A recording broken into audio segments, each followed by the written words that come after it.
اپنے نبی کی سنت، اپنے نبی کی شریعت محبوب ہوتی ہے، پیاری ہوتی ہے۔ اے نوجوانوں، میرا آخری میسج یہ تقریر کا سن لو، اگر تمہارے سینے حضور کے لیے تیار ہیں اور قربان ہونے کو تیار ہیں، میں گردنیں نہیں مانگ رہا، میں نہ سر مانگ رہا ہوں، نہ تمہیں قتل ہونے کے لیے بات کر رہا ہوں، بات صرف اتنی ہے، اگر سچی محبت کرتے ہو دنیا کے ان واہیات کو اپنے سینوں میں جگہ ہرگز نہیں دو گے۔ تم ان خرافات کو، ان برائیوں کو جس کی لت تمہیں پڑی ہوئی ہے، گانے 24 گھنٹے کانوں میں بج رہے ہوں، صبح شام تمہارے گھروں پر میوزک کی دھن بج رہی ہو، یہ تمام چیزیں تم گھر سے نکال کر پھینک دو اور پھر کہو مجھے میرے نبی سے محبت ہے تو ان کے نغمے سنوں گا۔ دنیا اپنے فینس کے کرتوت اور ان کے ڈائلاگز یاد کرتی ہے، میں تم سے پوچھتا ہوں اگر نبی سے محبت ہے، حضور کی کتنی باتیں تمہاری زبان پر ہیں؟ حضور کی کتنی حدیثیں تمہیں یاد ہیں؟ حضور پاک کے کتنے فرمان تمہیں یاد ہیں؟ یاد رکھو جس کو محبت ہوتی ہے اس کی ہر چیز سے محبت ہوتی ہے، اس کی ہر چیز سے محبت ہوتی ہے۔ تم کہتے ہو جان بھی دے دیں گے حضور کے لیے، چہرہ کہاں ہے تمہارا؟ حضور پاک سے محبت ہے تو پھر لباس کہاں چلا گیا؟ تم کو پہچاننا آج مشکل ہو گیا ادھر کا ہے کہ ادھر کا ہے، اور تم کہتے ہو ہم جان بھی دے دیں گے۔ عملی میدان میں تمہیں اتر کر کے یہ ثابت کرنا ہوگا، دنیا اگر ننگے رہنے پر فخر کرتی ہے تو میں نبی کی سنتوں پر فخر کروں گا۔ سچ بات کہہ رہا ہوں یا نہیں؟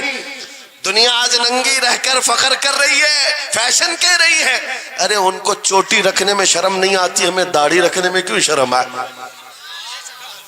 کسی کو بالیاں پہننے میں، چوڑیاں پہننے میں شرم نہیں آتی۔ آج کئی نوجوانوں کو دیکھا ہے وہ پتہ نہیں مرد سے کیا بن گئے، تیسری مخلوق بن گئے، پھر بھی انہیں شرم نہیں آتی، اور تمہیں حضور کی سنتوں پر کیوں شرم آئے؟ بس بات یہ ہے سچی محبت کرو۔ ایک سوال کرتا ہوں آپ سے، اگر دنیا حضور کا غلام کہے آپ کو تو آپ کو برا لگے گا؟ کسی کو برا لگے گا؟ ارے بلکہ ہم تو یہ کہتے ہیں دنیا ہمیں پہچانے تو حضور کے دربار کا کتا کہہ کر پہچانے، سکے طیبہ سب کہہ کر کے پکارے بے دم، یہی رکھی ہو میری پہچان مدینے والے۔ ہم تو دعائیں کرتے ہیں کہ دنیا ہمیں حضور کے دربار کا کتا کہہ کر پہچان، ہمیں اعتراض نہیں، برا نہیں، بلکہ ہم تو زندگی کی سعادت سمجھتے ہیں۔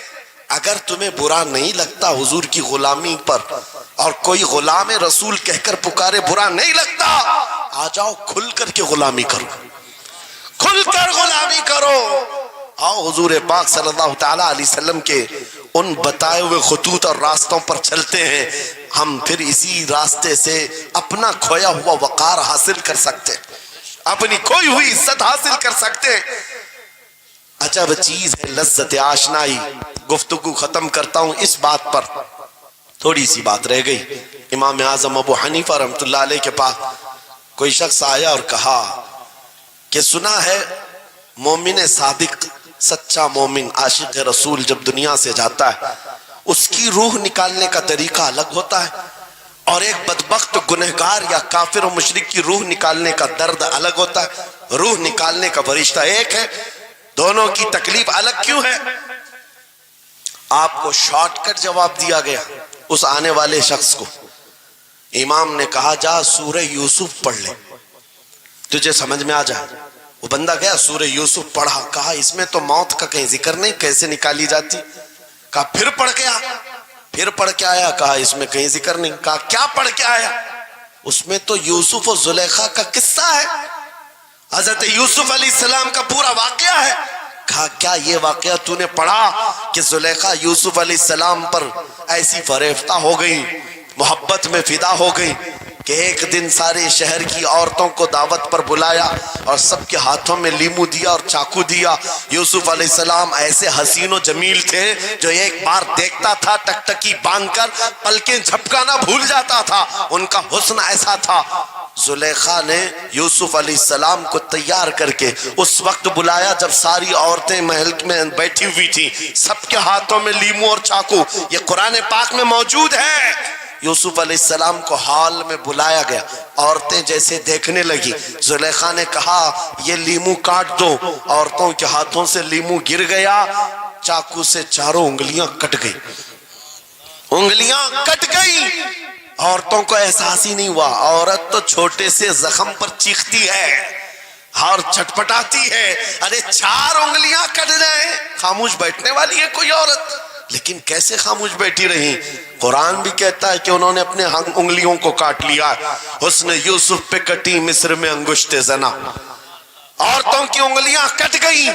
امام نے پوچھا کیا تو نے یہ واقعہ پڑھا قرآن میں؟ کہا یہ تو پڑھا ہے. کہا نادان ہم یہی تو بتانا چاہتے ہیں عورتوں کو درد کیوں نہیں ہوا. حسن یوسف دیکھنے میں مصروف تھی, یوسف کا حسن دیکھ رہی تھی, انگلیاں کٹ گئی پتہ نہیں چلا. اور ایک مومن صادق عاشق رسول جب دنیا سے جانے والا ہوتا ہے اس کی موت کا وقت آتا ہے, سرانے کے پاس محبوب خدا تاجدار مدینہ تشریف لاتے ہیں. عاشق صادق اپنے رسول کے جلوے دیکھنے میں مصروف ہوتا ہے, ادھر ملک الموت روح نکالتے ہیں. وہ جلوے دیکھنے میں ایسا موہ ہوتا ہے کب روح نکلی اسے خبر ہی نہیں ہوتی. تو کہا ہے اقبال نے تو عالم سے کرتی ہے بیگانہ دل کو عجب چیز ہے لذت آشنائی. واہ, نعرہ تکبیر, نعرہ رسالت, مسلک اعلی حضرت مفتی سلمان اظہری صاحب قبلہ. میں یہ کہتا ہوں وہ چیز اگر آ گئی موت سے بھی ڈر نہیں لگتا, روح نکلنے سے بھی ڈر نہیں لگتا, کیونکہ جو پاس میں دولت ہے وہ لذت آشنائی. ایسی لذت ہے جس کو پانے کے بعد اچھے اچھوں کو ہم نے دیکھا وہ پھندوں پر بھی جھول گئے ہیں, پھانسیوں پر بھی چلے گئے ہیں. مراد آباد کے کفایت علی کافی رحمت اللہ تعالیٰ علیہ کو کون نہیں جانتا. انگریزوں نے گرفتار کر کے 7 دن تک ان کے جسم پر گرم استری پھیرا تھا. جب چمڑی جل جاتی تھی نمک چھڑکا جاتا تھا, ان کے جسم کو جلا کر کے نمک چھڑک کر کے زخم دیے گیا. لیکن کبھی آپ کے استقامت میں ذرا برابر بھی لغزش نہیں آئی, وہ ٹس سے مس نہیں ہوئے. کیوں؟ ان دردوں کو جھیلنے والا کون ہوتا ہے؟ چمڑی جل جائے پھر نمک چھڑکا جائے اور برداشت کر کے کون کھڑا رہتا ہے؟ بس وہی کھڑا رہتا ہے جسے لذت آشنائی ملی ہو. عجب چیز ہے لذت آشنائی. اخیر میں انگریزوں نے کہا اب بھی تمہارے پاس وقت ہے, ہفتہ بھر تکلیف دینے کے بعد کفایت علی کافی سے بدل لو اپنے فتوے, بدل لو اپنی زبان کو, آ جاؤ ہماری جماعت میں, حکومت میں کوئی عہدہ مل جائے گا, منصب مل جائے گا, وزارت مل جائے گی. کفایت علی کافی نے کہا اتنا سستا دین نہیں ہے میرا, اتنا ہلکا دین نہیں ہے. لذت آشنائی جو ملی ہے یہ بیچی نہیں جاتی. انگریزوں نے کہا پھر تیار ہو جاؤ, پھانسی کا پھندا تمہارے لیے تیار ہے. آپ نے مسکرا کر کہا اس دن کا تو انتظار ہے, اس دن کا تو انتظار ہے. اسی لیے میں کہتا ہوں مومن کے لیے موت حادثہ نہیں, ان کے لیے حادثہ ہے جن کے مرنے کے بعد جلنا ہے جلنا ہے جلنا ہے. مومن کے لیے موت تو تحفہ ہے. ادھر آنکھیں بند ہوئی ادھر مصطفیٰ کی زیارت ہوئی ہے. کفایت علی کافی پھانسی کے پھندے کے قریب بھی چلے گئے. اچھے اچھوں کو دیکھا گیا ہے تاریخ میں جس کی آخری وقت پھانسی کا وقت قریب آتا ہے اس سے پوچھا جاتا آخری کوئی خواہش ہے. کئی لوگوں نے کیا کیا پوچھا ہے, میٹھا کھانے کی خواہش, کسی کو بریانی کھانے کی خواہش, کسی کو ٹماٹر کھانے کی خواہش, کسی کو ماں باپ دیکھنے کی خواہش, کسی کو بیوی سے ملنے کی خواہش, کوئی وراثت کی جائیداد کی وصیت کرنا چاہتا ہے. کفایت علی کافی سے پوچھا گیا تمہاری آخری خواہش کیا ہے؟ پھانسی کا پھندا سامنے ہے. کفایت علی کافی کہتے ہیں جانے سے پہلے ایک بار مصطفیٰ کریم کی نعت پڑھنا چاہتا ہوں, اور پڑھ لیا کوئی گل باقی رہے گا نہ چمن رہ جائے گا, پر رسول اللہ کا دین حسن رہ جائے گا. سب فنا ہو جائیں گے کافی وہ لیکن حشر تک نام حضرت کا زبانوں پر چلن رہ جائے گا. پھانسی کے پھندے پر چڑھ گئے, کوئی تکلیف نہیں, کوئی درد نہیں, پیشانی پر کوئی شکن نہیں. اسی چیز کو میں پھر کہتا ہوں اور گفتگو ختم کرتا ہوں, تو عالم سے کرتی ہے بیگانہ دل کو عجب چیز ہے لذت آشنائی. آؤ مانگتے ہیں وہی لذت آشنائی بارگاہ الہی میں, عرض کرتے ہیں مولا کچھ ایسا کر دے میرے کردگار, آنکھوں میں ہمیشہ نقش رہے روئے یار آنکھوں میں. انہیں نہ دیکھا تو کس کام کی ہیں یہ آنکھیں کہ دیکھنے کی ہے ساری بہار آنکھوں میں. اٹھو قوت عشق سے ہر پست کو بالا کر دو, دہر میں نام محمد سے اجالا کر دو. لبیک یا رسول اللہ, لبیک لبیک لبیک یا رسول اللہ, لبیک لبیک لبیک یا رسول اللہ, لبیک لبیک لبیک یا رسول اللہ, لبیک لبیک لبیک نعرہ رسالت. بس ہماری گفتگو ہو گئی، لیکن مجھے ابھی یہ اطلاع ملی کہ اس علاقے میں مرشد گرامی حضور تاج الشریعہ رحمت اللہ تعالی علیہ نے مدرسے کی سنگ بنیاد رکھی.